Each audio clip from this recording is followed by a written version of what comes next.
Welcome to Yellow Brick Road. I'm Jordan, and today I'm going to talk about Steven Crowder's take on the whole Venezuelan crisis coup thingy.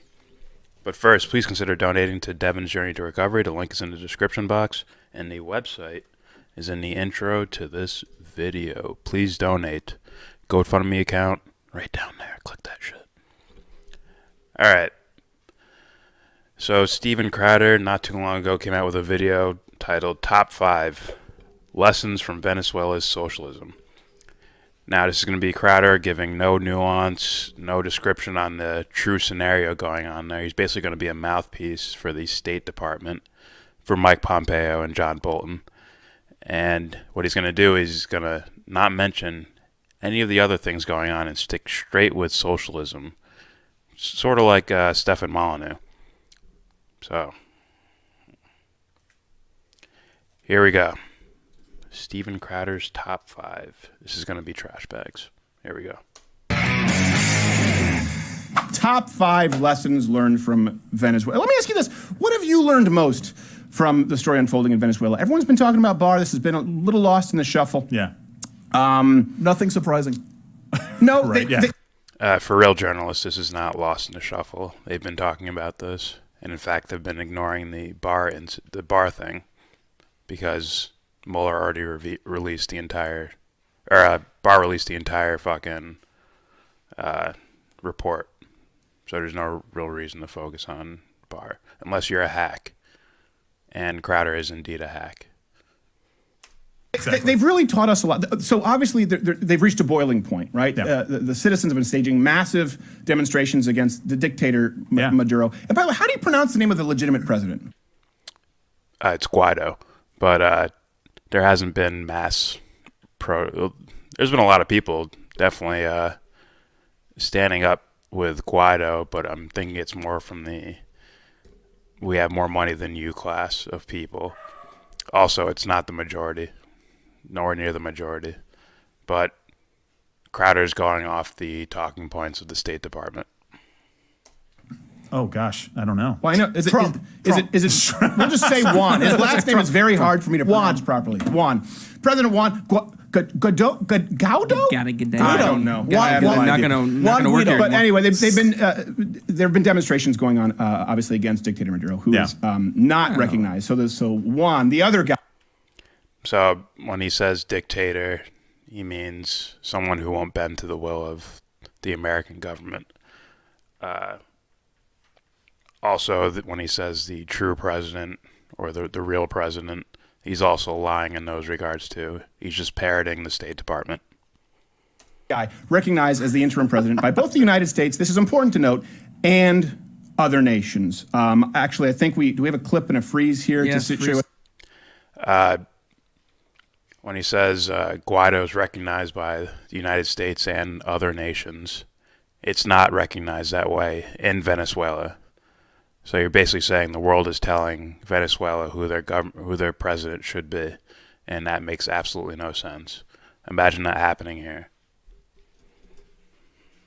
We just froze. We can't show it because they've been running over dissidents with tanks. And Maduro is, for people who haven't been following, let me give you a brief kind of history lesson. He's a socialist turned dictator. That's a lie. That's from the State Department.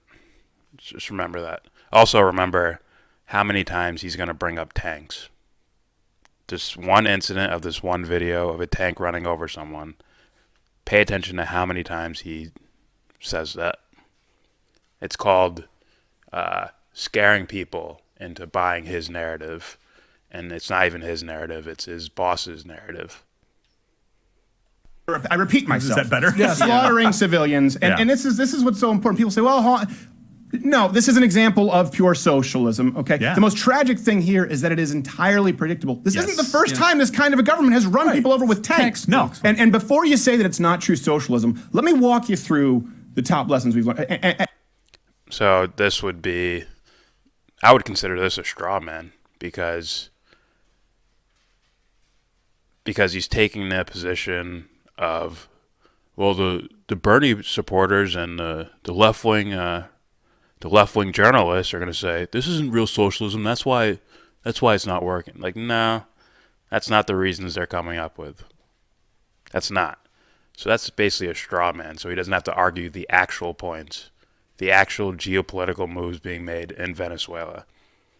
He doesn't want to have to argue that, so he goes right to socialism. As to why it is.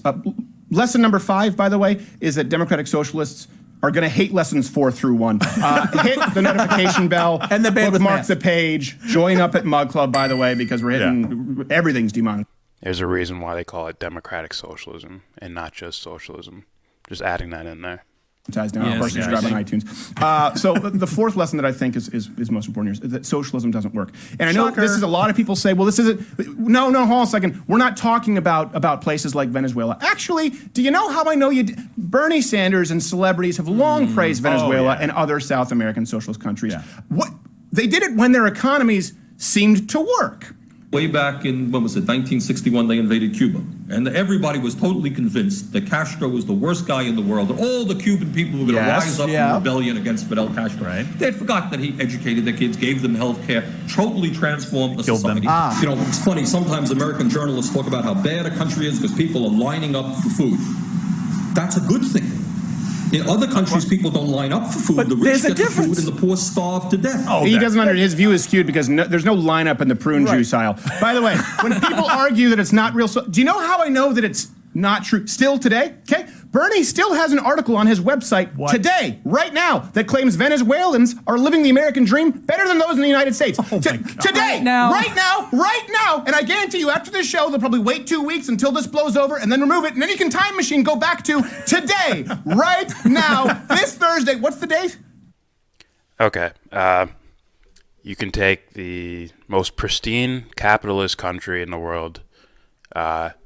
It's a imaginary hypothetical country, has a perfect system of capitalism. Everything works fine within the country, and then outside forces decide to sanction you, cut you off from resources, cut you off from your own wealth, mess with, let's say, resource prices in their areas, which affect your area.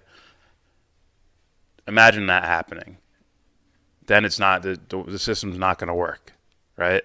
May 2nd. Thursday, May 2nd. 2nd still says on Bernie Sanders' website, official website, that Venezuelans are living the American dream. Is that lining up for toilet paper and having to eat dogs because you're starving to death? I don't remember that being the American dream. The idea, you cannot. All bullshit talking points. Abby Martin brings up the point that there's plenty of food. There's fruit. She went into the lower class, the middle class, and the upper class in their grocery stores, and brought up the fact that there's things there, like there's fruit, there's water, there's meats, there's certain things missing, but that's because of sanctions. So it's not that there's no food there, it's that because of inflation and things like that, people can't afford the food. Not simply say it's not real socialism because it doesn't work now. You praised it. Bernie still praises it. This is what you wanted. It's what you got. It's over. You're done. Screw your attempted pivot to Denmark. They don't want you. So he's lying once again. He's lying because it's not socialism that's fucking the country over. It's outside forces with the sanctions and the messing with the oil prices.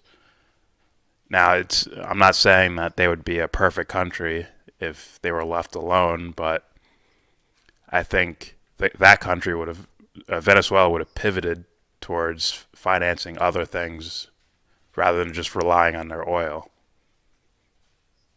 But if you can get Saudi Arabia to start pushing out as much oil as they can, lowering the prices, and then screwing over Venezuela, sure.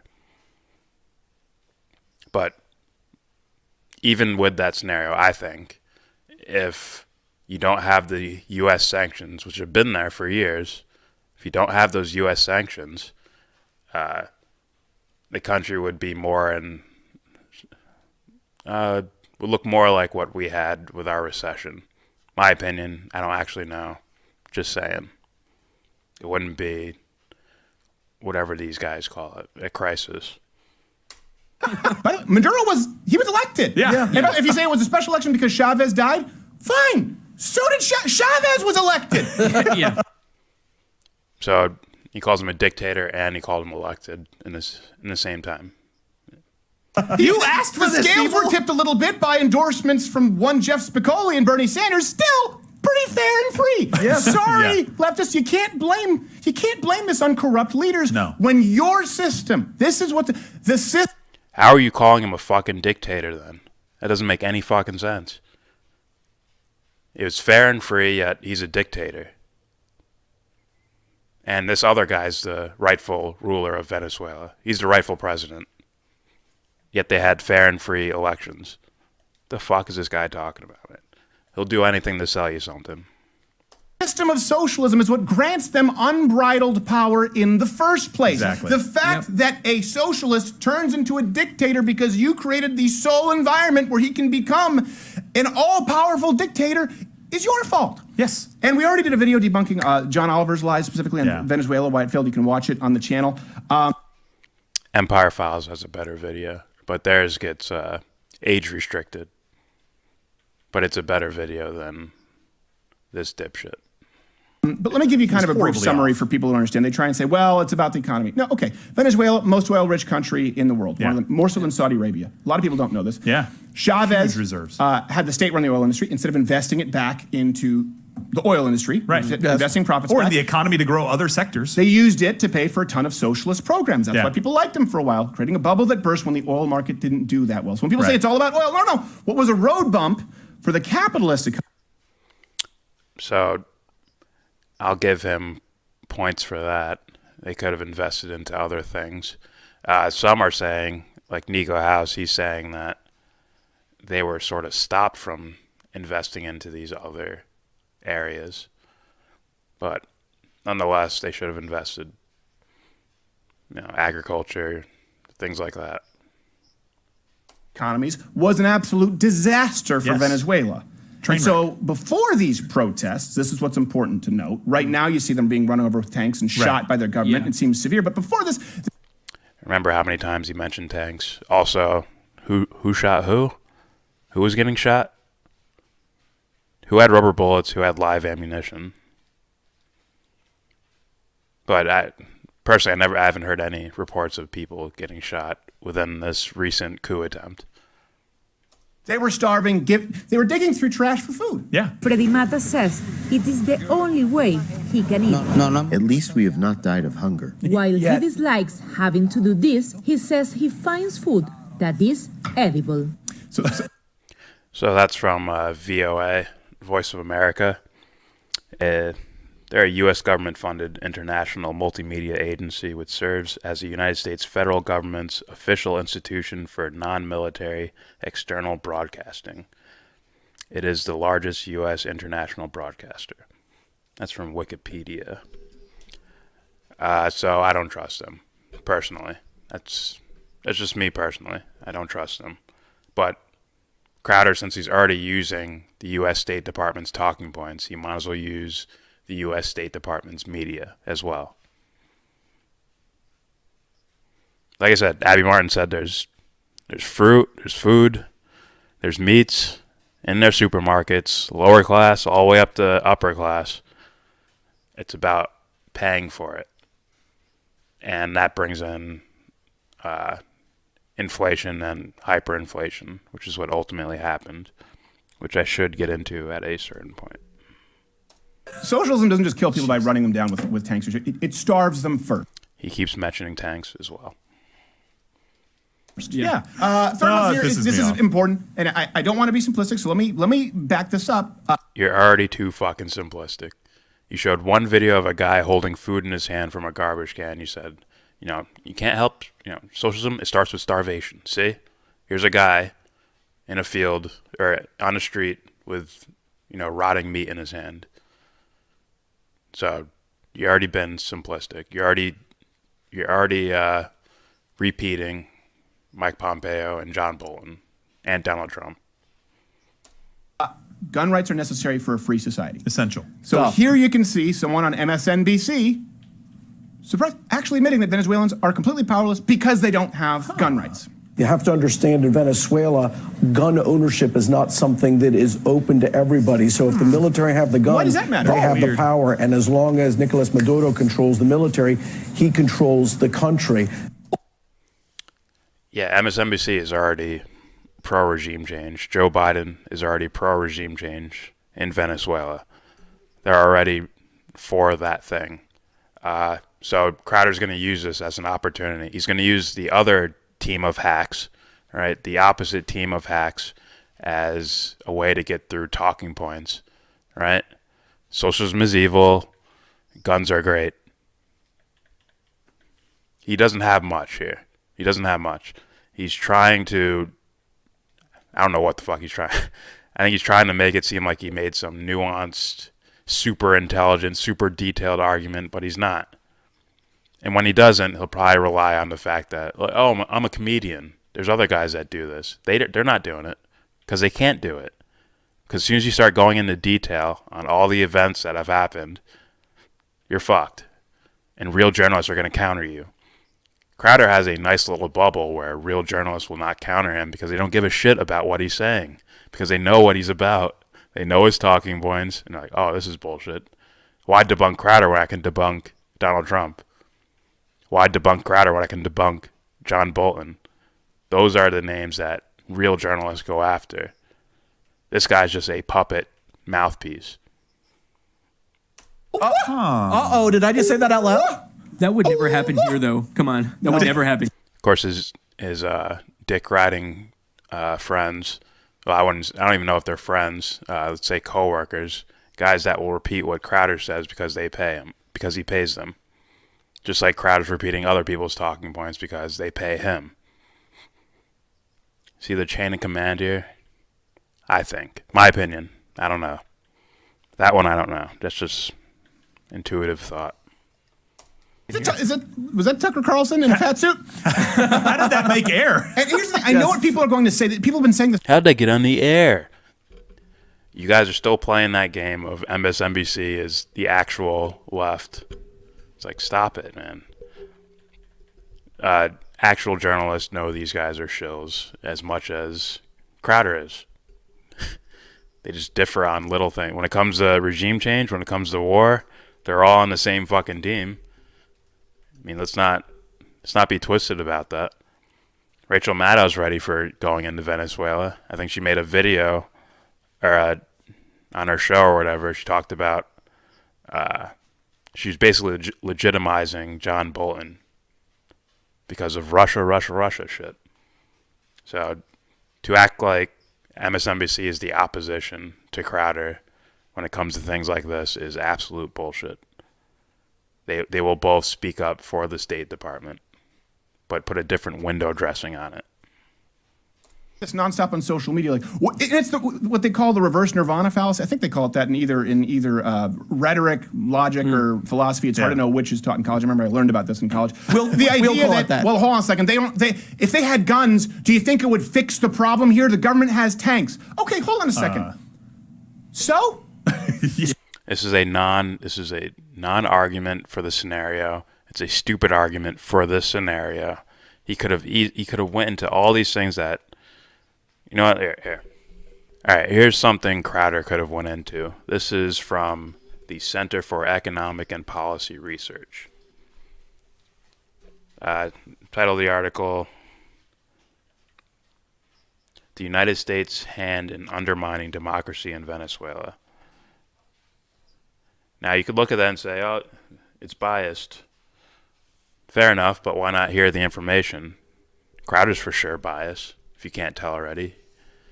He already said the U.S. doesn't empire build it.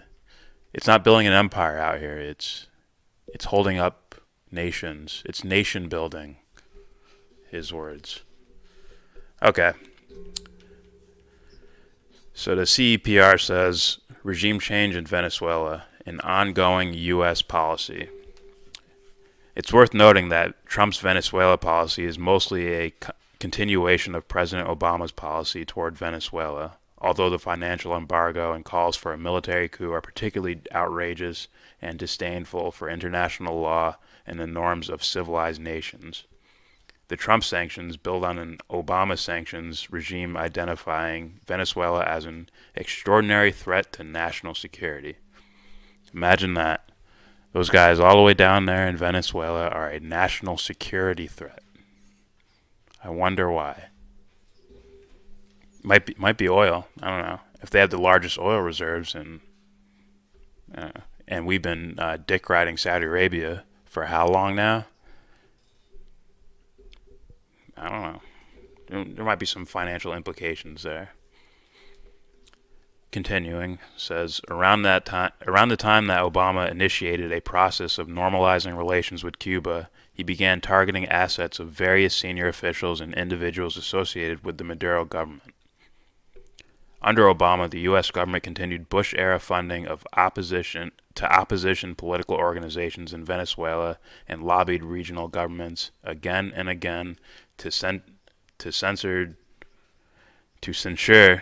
Venezuela and multilateral organizations like the Organization of American States, OAS. So we've already been funding the opposition for a while now, going back to Bush. It also refused to accept the Venezuelan ambassador to Washington while inviting one from Cuba, and joined hardliner opposition members in refusing to recognize Maduro's electoral win in April 2013. So how are you supposed to help and fix this problem diplomatically if you won't even talk to the fucking people? If you basically disinvite someone, you won't allow them to have a voice to represent themselves. Why do that when you can just silence them and then just call them a dictator and then take over their government, prop up someone else, and name someone else the president of their nation? If that's not illegal, forget legality. It's immoral, straight up. It's dishonest. All right. Essentially, the Obama administration, like the Bush administration, which was involved in the short-lived 2002 coup against Hugo Chavez, had a policy of promoting regime change in Venezuela. That policy has taken a more aggressive, overt, and dangerous direction under Trump. Okay, there's just something. It took me maybe 5 minutes to Google, which gave me way more depth, way more information, just in those 3 little paragraphs I read, than anything Crowder fucking says. Period. From this point till the rest of the video, he will not give you more than that. He'll tell you more about the tanks running over people, or how important guns are for a nation to protect itself. Here you go. So let's, before we get into the statistics, let me ask you this. Do you think it's a better scenario that citizens are being defenselessly run over by tanks from their government as opposed There's those tanks again. to a civil war scenario where they fight back? So because they're completely defenseless right now and they're getting bazookaed to high heaven, you think they should have no way to defend themselves? I don't understand the argument. And by the way, it's also incorrect. Well, you're implying that the government is taking military action against its citizens, when really it's a propped up opposition, probably backed by the CIA and the U.S. government, trying to overthrow the democratically elected government. We've seen this all over the fucking world. What the hell, man? And he won't mention those instances either. I'll probably just go with Assad's a dictator and we need to overthrow him. Right?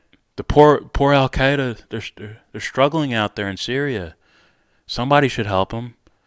We should give them weapons so they can fight a civil war against the evil dictator regime of Bashar al-Assad. You can almost play ad-libs and just replace names and countries, and you have the same fucking scenario.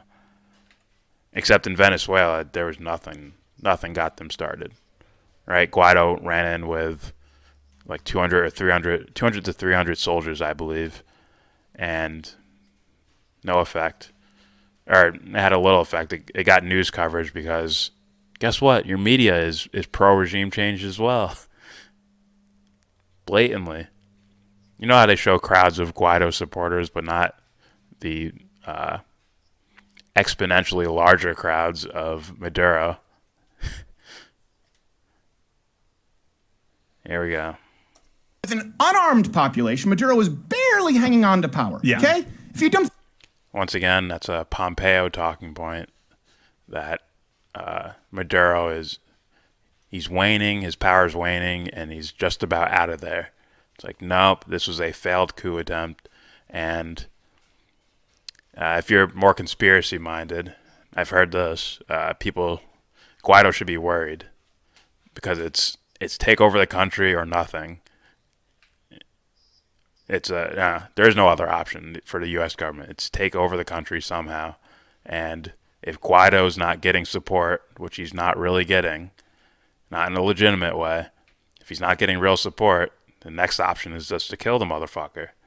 You kill him, then you have a martyr, and you say, we have to go in there because Maduro's murdering his own people. He's murdering the opposition. That's a distinct possibility. Just throwing it out there. 300 million guns into the mix, he'd be through. Yeah, they're doing right. And Crowder will sell it. Just add that in there. He will sell it. With rocks and bottles right now. Can you imagine if they were armed in any way? This is the idea. Is like, well, they would just nuke. Well, no. There's a ground war that needs to be fought. And the opposition guys, you'll see the videos of the guys with the blue rags tied around here and the blue handkerchiefs. Those were Guaido's guys. They looked like American military-grade weaponry with silencers on them. That's what it looked like to me. Right now, they are fighting without guns. And the Second Amendment is designed specifically. This is where people miss it when they talk about it being hunting. I know I sound like a broken record, but it's designed specifically to prevent this kind of government from even attempting this sort of tyranny. Yeah. Oh, But that would never happen here. yeah, that's the next argument. It would never happen here. So let's just make sure that we have no fail-safe. Take the United States, for example. If you look at the numbers, we have a population of 320-something million people. Okay? Yeah. We have 300-something million guns. I think it's over 30%. Oh, yeah, too cute, Maddie has the overlay. It is. It's over 30% of households who own guns. Our total military population is just over 2 million. That's including active and reserve personnel. Yeah. There's no chance of the United States gunning down its people because they know the citizenry is so armed. It can't. That's make-believe. And if that ever came to happen where the citizenry has to pick up guns and fight the government, Crowder will be in his living room watching it on TV. He will not be out there with you. I don't believe that for a fucking second. His gun is for fun. It's for shooting target practice, or he probably has, acres of a backyard shooting at trees and shit, or hunting. He will not be out there with you with his gun. Let's get that straight, man.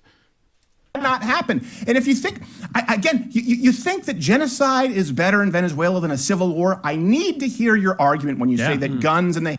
So now it's a genocide happening in Venezuela. It's a genocide, and now once you add words like that, now it's a necessary, now the U.S. has no choice but to intervene because it's a genocide, right? Now he doesn't talk about Saudi Arabia and Yemen so often, right? We're funding Saudi Arabia to commit genocide in Yemen. And he won't mention that shit. Come on, guys. Come on. It's light work. Hands of civilians wouldn't help. I just don't agree. Just like we have a historical precedent for all socialist, Marxist, communist governments doing this, do we have any kind of a precedent for armed populations fighting people? Well, Switzerland weren't invaded during World War II, and I know some of you will say, well, they had a geographical advantage because of the mountainous regions. Okay, but you know what? Let's use another example. Direct quote from Japanese military. When they were asked why they didn't invade the United States after Pearl Harbor, said, there would have been a gun behind every blade of grass. By the way, Japanese, very flowery. What's your excuse, Hirono? So, man, whatever. Talking about World War II weaponry versus today's modern technology and weapons. They don't even need a person there. They can have a machine go over there and fight, dudes in their fucking front yard, crouched down with whatever, AR-15s. One drone, they're all done. Don't you think I know how to do poetry? Give me credit. I give you no credit. None whatsoever. This is what's so important. It's so predictable. There's nothing unique about Venezuela. It would be, if you could find an exception, all big government. And there is nothing unique about Venezuela because we have numerous examples of the U.S. intervening in foreign countries, and they use these exact same tactics. There's actually a guy who's pretty famous for talking about the process of it. His name is John Perkins. He's the economic hitman. He's talked about all over South America we've been doing this, and I'm sure he leaves a bunch out too. So there's nothing different with that. And socialist leaders disarm their citizens. Yes. Soviet Union, Cuba, one. Nazi Germany. So socialism, socialism, disarmament is the rule, not the exception. Well, lesson number 2. This one is kind of an aside, but I wanted to include it. Is we learned that Trump isn't a Russian stooge. Oh, really? My important one, though. So this is really simple. Putin has supported Maduro openly and repeatedly. Yeah. Maduro was actually readying a plane. Did you know that, to escape to Cuba? Yeah, he was out. That's absolute bullshit. Very weird. He puts these articles out. He just puts words there. He doesn't show where it came from. Yeah. Either way, those are the words of Mike Pompeo. It's been a long time since anyone has seen Maduro. He had an airplane on the tarmac. He was ready to leave this morning, as we understand it, and the Russians indicated he should stay. And Maduro absolutely denied it. He denied it on a stage with it looked like 400 fucking generals and shit standing behind him. Es un valor que se tiene o no se tiene. Pero en el caso de este momento histórico, la lealtad es un valor colectivo que se ejerce como nación, que se ejerce como pueblo y que se ejerce como institución, como valor colectivo. ¿Cuántos muertos habría si aquí arranca una guerra civil por la insensatez de los golpistas y traidores? ¿Cuánta destrucción física? ¿Y cuántos años duraríamos en una guerra si nos llegan a invadir? Porque nunca nos vamos a rendir. ¿Cuántos años duraríamos en una guerra de resistencia? The majority of the military are with Maduro, so why the fuck is he going to leave his protection? What the freak? Plus, if Maduro has any understanding of the history in South America with the United States, you don't want to get on airplanes. That's not a good idea. So, here we go. So, yeah, Crowder, once again, just repeating the State Department. Nothing crazy here. Nothing to try and really inform you. Just repeating it in his version of comedy. Before the Russians convinced him not to. And I don't know how. Back in January, Trump issued a statement officially recognizing Venezuela and the Russians both deny that. You know who says that's the real case? Mike Pompeo. And then all of his journalist repeaters, like you, Crowder. One other guy. However you pronounce it. One other guy. One last name. As the interim president of Venezuela. Guaido. And by the way, it's also important to note that Russia's had cozy relations with Cuba. And if you look at Donald Trump and Bolton and their not only their sanctions, but their rhetoric on Cuba, again, this just backs it up. But if you don't believe me, and I don't think you should. It backs it up. That makes it right. Fucking liar, man. Believe me. You should never Hold your believe feet to the fire. Don't believe me. Believe your lying eyes and believe your lying ears. Here's President Trump meeting with one other guy's wife. So that's the story. See, Trump is not in bed with Russia. See, that's an important point to him. Fuck, man. Nothing about sanctions. Telling her that her husband is 100% the president. When asked about Russia, by the way, he couldn't be more clear. We are with Venezuela. We are with your husband, as you know, and we're with the people. He's with the minority of the country. Some might say a large minority. Abby Martin says something like Maduro won about 4 or 5 million votes in a country that I think has 30 million people in it. I could be wrong about that. But if they have 30 million people and you win the election by 5 million votes,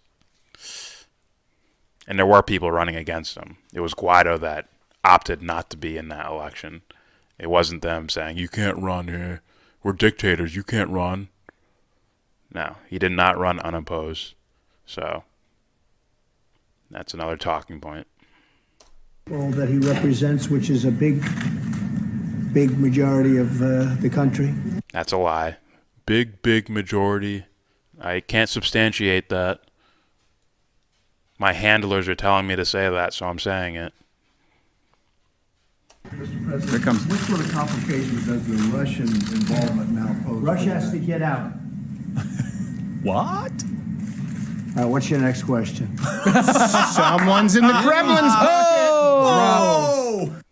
Yeah, I'm debunking Don Lemon on CNN. See, he's not a Russian agent. We're beyond that. Real journalists are beyond that already. What the fuck, man? So these are the only people he could talk to. He can talk to Don Lemon on CNN and feel good about himself. He can talk to college kids who just hate Trump. He can do that. He can't have a real journalist on his fucking show because they'd embarrass him. He'd have to delete the video. That's awesome. What do you think about Russia? Scrub. Okay. All right. Like, it couldn't be more forceful. Not only does socialism not work, but the macro really works. Socialism is outright evil, and I've talked about this many times. Yes. It's not compassionate. No. Maduro's army. It's not compassionate. It's a fucking system. It's people in it. They're running people down in the streets, shooting them. Yeah. He mentions the tanks again, running over people. It's the only. He keeps going back to that. There's a reason why. There's usually when you have all this information, you go, he did this, then he did this, then he did this, then he did this, then he did this. Nope, he keeps going back to the same thing. This is where socialism always ends. How is there any question as to this being pure evil? There's plenty of questions. You don't look for them or you don't ask about them. You just take what Mike Pompeo and John Bolton and Donald Trump say as the truth. That's why you don't have any questions about it. And you never will, because you won't have a real journalist on your fucking show. It'll hurt your numbers quite a bit because they might bring up other shit. You might get Vincent James'd. Venezuela, again, it's not an outlier. Nope. The 20th century socialist, Marxist regimes have killed over 100 million people. Tell that to your edgy atheist friend who talks about all religions being fought in the name. So, yeah, once again, more talking points. It killed 100 million people. It's killed 100 million people. It's the same guys repeating that same thing over and over and over again, never mentioning any type of nuance as like, was this guy running this nation? Was it enforced socialism or enforced communism? Was this guy a dickhead? Was he an actual dictator doing this? Was that the legitimate case? A lot of people in Venezuela, or a lot of people talking about Venezuela who have any type of credibility to their name, are saying, no, he's not a dictator. You can just look at all the financial games being played there by the rich people of the country, and you can see how they're manipulating this to look like whatever, socialism is the worst thing ever, or Maduro's a dictator, or what have you. I mean, I've heard something from Abby Martin where she said, you want to know what happened with the hyperinflation? See, the rich people within that country started hoarding property and money. Now, what makes money valuable? It's the amount of it in circulation.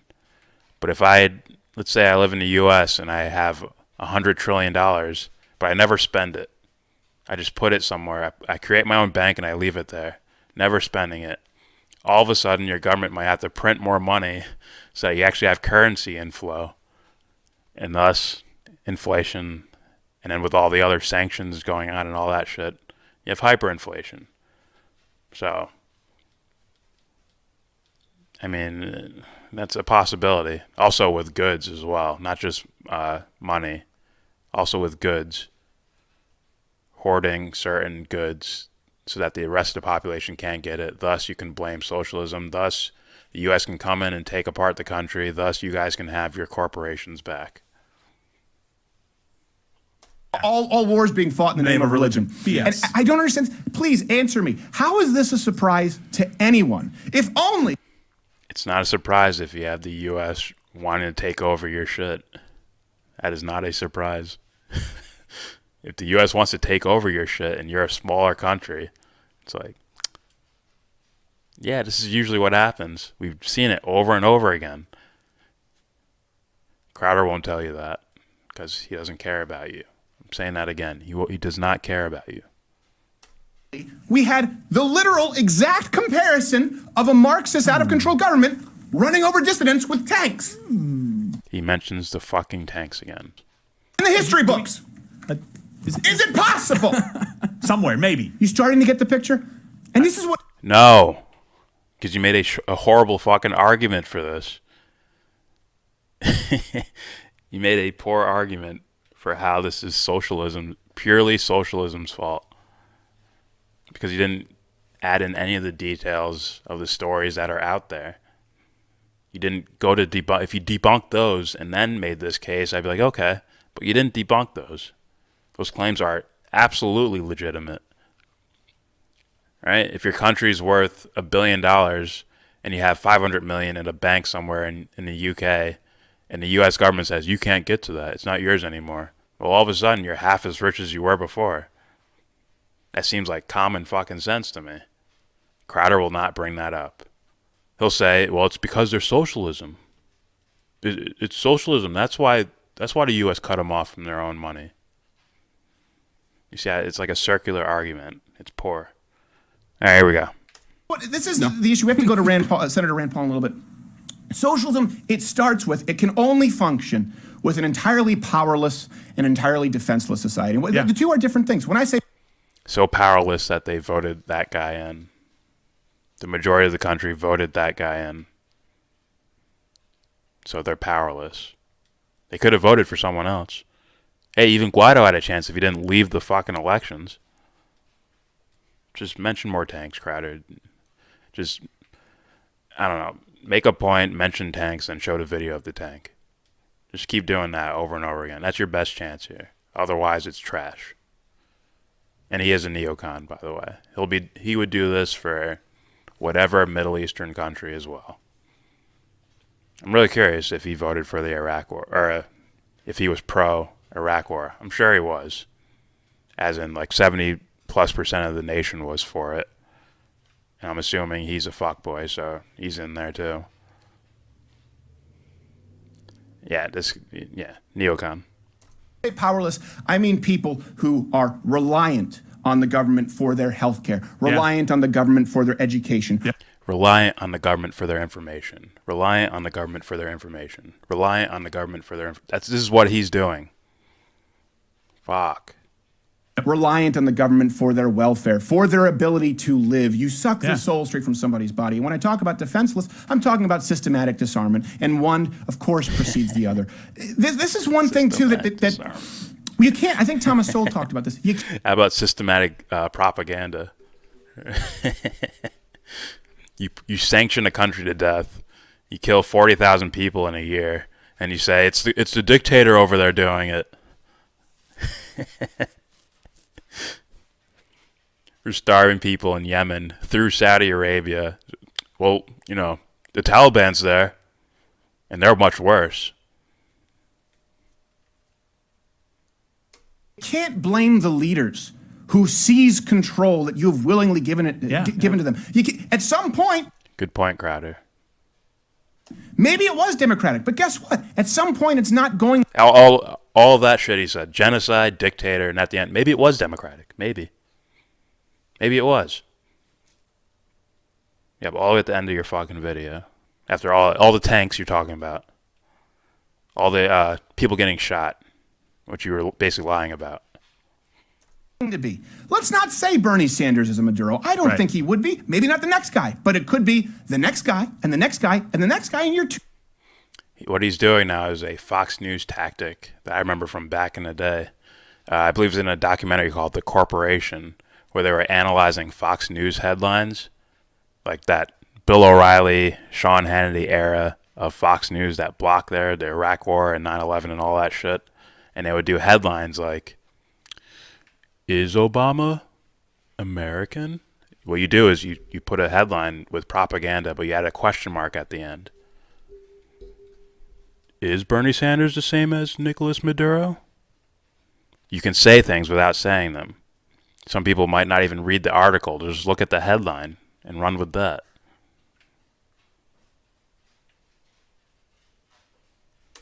too far in because you're dependent on the government based on these policies because you thought you were getting a gimme. And let me something else here that I think is important. They're just lazy people that just want handouts. That's what it's all is.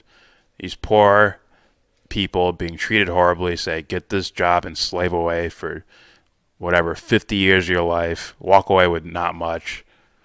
And it's just, they're just, they just want handouts. Go check out the suicide rate for the working class in this country. People who work 40-hour, 50-hour weeks. I don't even know if it's 50-hour, whatever. 40 hours for sure. They just want handouts. They're lazy. They want handouts. Why can't they just be like me? Find something really good, something you're really good at, like, repeating talking points from John Bolton in a comedic way and touch my fucking face while I do it. Yeah. Yeah. Fuck this guy. To note, capitalism is not flawless. No one here is arguing that. Free enterprise, of course, has its problems. Capitalism would crumble, too, with the imposed sanctions, and otherwise, why the fuck would you do sanctions? Right? Russia's fucking capitalistic. Why do we sanction them? The fuck? Why do we sanction Russia if it has no effect? If you're capitalism, it has no effect on you. He doesn't mention the fucking sanctions at all. It's horrible. But if I'm wrong, and this is the issue, the idea of dispersing power, of it not being centralized. If I'm wrong and Bill Gates and Jeff Bezos are corrupt and they become like Maduro's, you know what? So now if you become like Maduro, it's corrupt.